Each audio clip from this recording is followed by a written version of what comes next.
ஸ்ரீ காளிமாதா ஜோதிடம். பிரபல ஜோதிடர் பண்டித் மகாராஜா. தொழில், காதல், திருமணம், குழந்தை பாக்கியம் மற்றும் மந்திர சூனிய பிரச்சினைகளுக்கு நிரந்தர தீர்வு. வணக்கம். இது தமிழ்வினின் காலை நேர பிரதான செய்திகள். செய்திகளோடு நான் லக்ஷனா யாதவன். முதலில் தலைப்புச் செய்திகள். எதிர்கால எரிபொருள் விலை திருத்தம் குறித்து ஜனாதிபதி வெளியிட்ட அறிவிப்பு.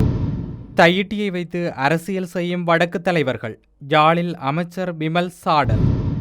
சொகுசு வாழ்க்கை வாழும் அனுர அரசாங்கம். ரணில் குற்றச்சாட்டு. பயங்கரவாத தடை சட்டம் பயன்படுத்தப்படும். அமைச்சர் விடுத்த எச்சரிக்கை. தொழிற்சங்க பிரச்சினைகளை புறந்தள்ளும் அரசாங்கம். நாமல் முன்வைக்கும் பாரிய குற்றச்சாட்டு. வெறும் காகித புலிகள். அமெரிக்காவை சீண்டும் ஈரான் அதி உயர் தலைவர். 1 மணிக்கு பின்னர் நாட்டில் கொட்டி தீர்க்கப் போகும் கனமழை.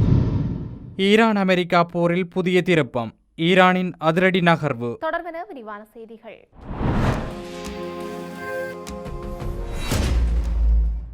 நாட்டின் எரிசக்தி துறையில் ஒரு நெருக்கடி நிலை உருவாகியுள்ளதாக ஜனாதிபதி அனுரகுமார திசாநாயக்க தெரிவித்துள்ளார்.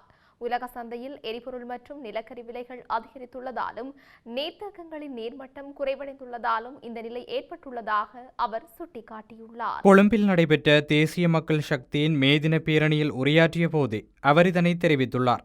இந்த நிலையில் பொதுமக்களின் சுமையை குறைப்பதற்காக அரசாங்கம் தற்போது 1 லிட்டர் டீசலுக்கு 100 ரூபாய் மானியம் வழங்கி வருவதாக அவர் குறிப்பிட்டுள்ளார். இது தொடர்பில் மேலும் தெரிவித்த அவர், இன்று 1 லிட்டர் டீசலின் உண்மையான விலை 482 ரூபாயாகும். ஆனால் பெட்ரோலிய கூட்டுத்தாபனம் மற்றும் ஏனைய நிறுவனங்களூடாக அரசாங்கம் லீட்டருக்கு 100 ரூபாய் மானியம் வழங்குவதால் நுகர்வோரால் அதனை 382 ரூபாய்க்கு கொள்வனவு செய்ய முடிகிறது.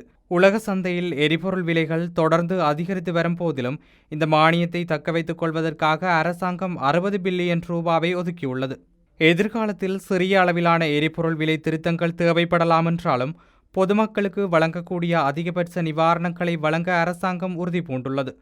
மின்சாரத்துறை எதிர்கொள்ளும் சவால்கள் குறித்து விளக்கிய ஜனாதிபதி, நிலக்கரி விலையேற்றம் மற்றும் நீர்மட்டம் குறைவு காரணமாக மின் உற்பத்தி செலவு அதிகரித்துள்ளதாக குறிப்பிட்டுள்ளார். எவ்வாறாயினும் 96% மின் நுகர்வோருக்கு எவ்வித கட்டண அதிகரிப்புமின்றி மின்சார மானியத்தை வழங்க அரசாங்கம் தீர்மானித்துள்ளதாகவும் அதற்காக 15 பில்லியன் ரூபாவை ஒதுக்கியுள்ளதாகவும் அவர் மேலும் தெரிவித்துள்ளமை குறிப்பிடத்தக்கது. வடக்கிலும் தையிட்டி பிரச்சினை போன்று வேறு பல பிரச்சினைகள் உள்ளன. அந்த பிரச்சினைகளை வைத்துக்கொண்டே வடக்கில் உள்ள அரசியல் தலைவர்கள் தங்கள் அரசியலை தக்க வைத்துக் கொண்டுள்ளனர் என்று அமைச்சர் விமல் ரத்நாயக்க தெரிவித்துள்ளார். தேசிய மக்கள் சக்தியின் மேதின கூட்டம் நேற்று யாழ்ப்பாணம் நெடுந்துற பேருந்து நிலையத்தில் நடைபெற்றது. இதில் கலந்து கொண்டு உரையாற்றும் போதே அவர் மேற்கண்டவாறு கூறினார். அவர் அங்கு மேலும் தெரிவித்ததாவது, இலங்கையில் கடந்த கால ஆட்சியாளர்கள் உருவாக்கிய பிரச்சினைகள் புற்றுநோய் போன்று பரவியுள்ளன. இவை யாழ்ப்பாணம், மாத்தறை, கொழும்பு என அனைத்து இடங்களிலும் பரவியுள்ளன. பல வருடங்களானாலும் தீர்வுகள் எட்டப்படக்கூடா என்ற எண்ணத்தில் சூட்சமமாக சிந்தித்து கடந்த கால ஆட்சியாளர்கள் பல பிரச்சினைகளை உருவாக்கியிருக்கின்றார்கள். எனவே அந்த பிரச்சினைகளை நாங்களும் பொறுமையாக சிந்தித்தே தீர்க்க வேண்டும். வடக்கில் உள்ள மக்களாயினும் சரி, மலையகத்தில் உள்ள மக்களாயினும் சரி, அவர்களுடைய வாழ்க்கையை மேம்படுத்த வசதிகளை செய்து கொடுப்பதே எங்கள் அரசின் இலக்காகும். இலங்கையில் உள்ள 10 நகரங்களை அபிவிருத்தி அடைந்த நகரங்களாக மாற்றுவதற்கு ஜனாதிபதி அனுரகுமார திசாநாயக்க முடிவெடுத்திருக்கின்றார். ராஜபக்சகள், ரணில் விக்ரமசிங்கக்கள் போன்ற போலி சண்டியர்களுக்கு நாங்கள் ஒருபோதும் அடிபணிய மாட்டோம். நாங்கள் அடிபணிவது இந்த நாட்டு மக்களின் ஆணைக்கு மாத்திரமே ஆகும். இந்த போலி சண்டியர்கள் சிறைகளில் அடைக்கப்படுவார்கள் என்றும் அவர் மேலும் தெரிவித்துள்ளார். மக்களுக்கு வழங்கிய வாக்குறுதிகள் எதனையும் தேசிய மக்கள் சக்தி அரசாங்கம் நிறைவேற்றவில்லை எனவும், வாழ்க்கை செலவு விண்ணை தொட்டுள்ள நிலையில் ஆளும் தரப்பினர் சொகுசு வாழ்க்கை வாழ்வதாகவும் முன்னாள் ஜனாதிபதி ரணில் விக்ரமசிங்க தெரிவித்துள்ளார். ஐக்கிய மக்கள் சக்தியினால் இன்று மாளிகாவத்தை PD ஸ்ரீசேன விளையாட்டரங்கில் நடத்தப்படும் மேதின கூட்டத்திற்கு வாழ்த்து தெரிவித்து ரஞ்சித் மத்தும பண்டாரவிற்கு ரணில் விக்ரமசிங்க அனுப்பியுள்ள கடிதத்தில் இவ்வாறு குறிப்பிட்டுள்ளார். அந்த கடிதத்தில் நிலக்கரி மோசடி மற்றும் மத்திய சிறை சேரியிலிருந்து 2.5 மில்லியன் அமெரிக்க டாலர்கள் திருடப்பட்டமை ஆகியவை அண்மைய காலத்தின் பாரிய ஊழல்கள். நாடாளுமன்ற ஜனநாயகத்திற்கு பாதிப்பு ஏற்பட்டுள்ளதாகவும், எதிர்க்கட்சியினர் குரல் எழுப்ப இடமளிக்கப்படாமல் அச்சுறுத்தல்கள் மூலம் ஆட்சி நடத்தப்படுகின்றது. தோல்வி பயத்தினால் மாகாண சபை தேர்தல்கள் நடத்தப்படுவதில்லை.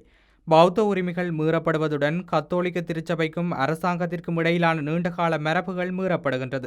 1977 ஆண்டு முதல் JR ஜெயவர்தன மற்றும் ரணசிங்க பிரேமதாச ஆகியோரால் முன்னெடுக்கப்பட்ட அபிவிருத்தி திட்டங்கள் அனைத்தும் தற்போது முடங்கியுள்ளது. ஐக்கிய தேசிய கட்சியும் ஐக்கிய மக்கள் சக்தியும் இணைந்து பயணிப்பது குறித்து பேச்சுவார்த்தை நடத்த நியமிக்கப்பட்ட குழுவின் பணிகளை தொடர்ந்து முன்னெடுக்க வேண்டும் என குறிப்பிடப்பட்டுள்ளது. நாட்டின் சட்டம் ஒழுங்கை நிலைநாட்டுவதற்காக எந்தவொரு கடுமையான சட்ட நடவடிக்கையையும் எடுக்க அரசாங்கம் தயங்கப் போவதில்லை என்று அமைச்சர் நலிந்த ஜெயதிச தெரிவித்துள்ளார். தேவைப்பட்டால் பயங்கரவாத தடை சட்டத்தை பயன்படுத்தியாவது குற்றவாளிகள் சிறையில் அடைக்கப்படுவார்கள் என குறிப்பிட்டுள்ளார். களுத்துறையில் நடைபெற்ற தேசிய மக்கள் சக்தியின் மே தின பேரணியில் கலந்து கொண்டு உரையாற்றும் போதே அவர் இந்த எச்சரிக்கையை விடுத்துள்ளார். இனங்களுக்கிடையே அல்லது மதங்களுக்கிடையே முறுகல் நிலையை ஏற்படுத்த யாராவது முயற்சித்தால் அவர்களுக்கு எதிராக பாரபட்சமின்றி சட்டம் பாயும் என தெரிவித்துள்ளார். இதற்காக இருக்கும் சட்டங்களை பயன்படுத்தி அவர்கள் சிறையில் அடைக்கப்படுவார்கள்.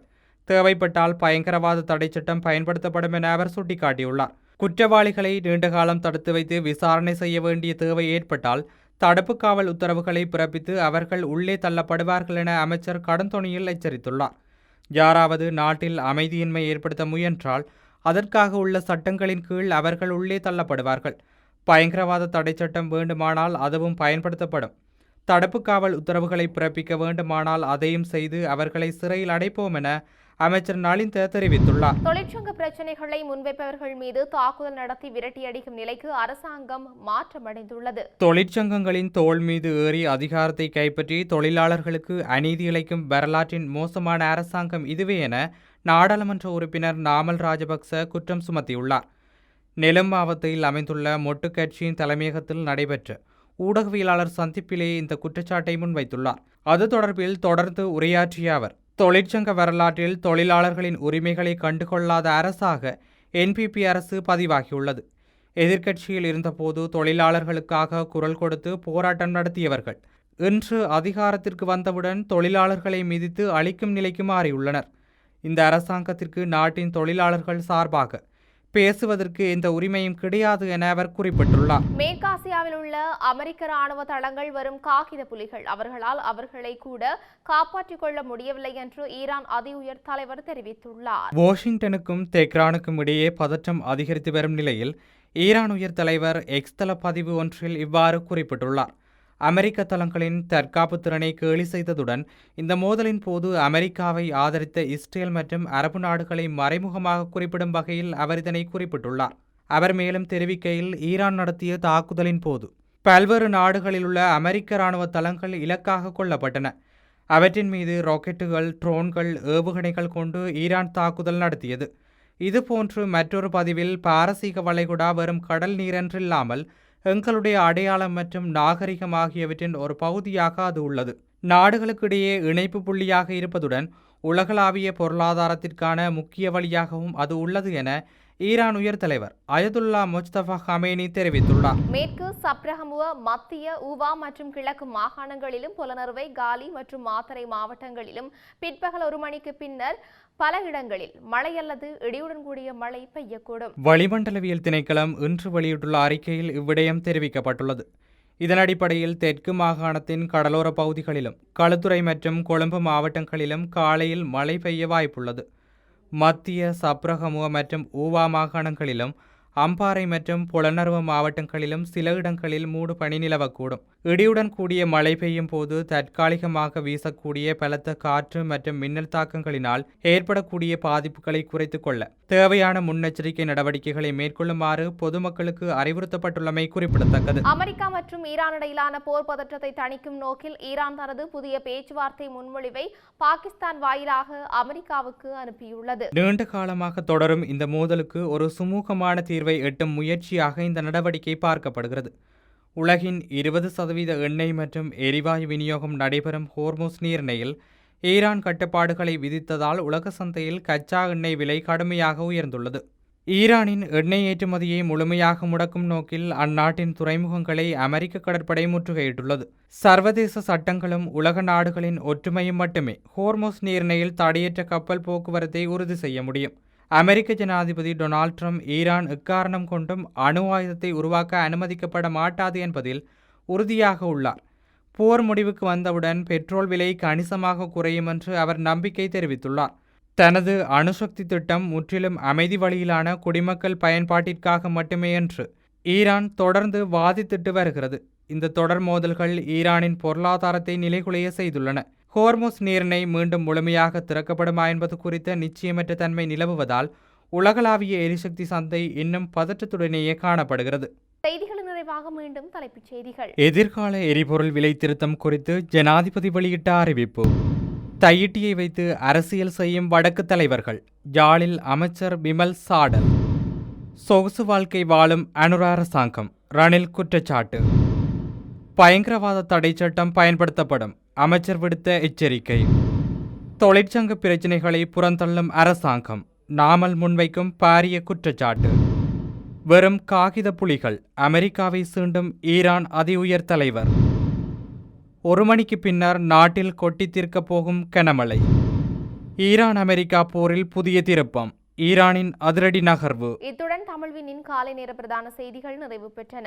செய்திகளை உடனுக்குடன் அறிந்து கொள்ள தமிழ்வின் என்ற எமது யூடியூப் பக்கத்தினூடாக இணைந்திருங்கள். வணக்கம். ஸ்ரீ காளிமாதா ஜோதிடம். பிரபல ஜோதிடர் பண்டித் மகாராஜா. தொழில், காதல், திருமணம், குழந்தை பாக்கியம் மற்றும் மந்திர சூனிய பிரச்சினைகளுக்கு நிரந்தர தீர்வு.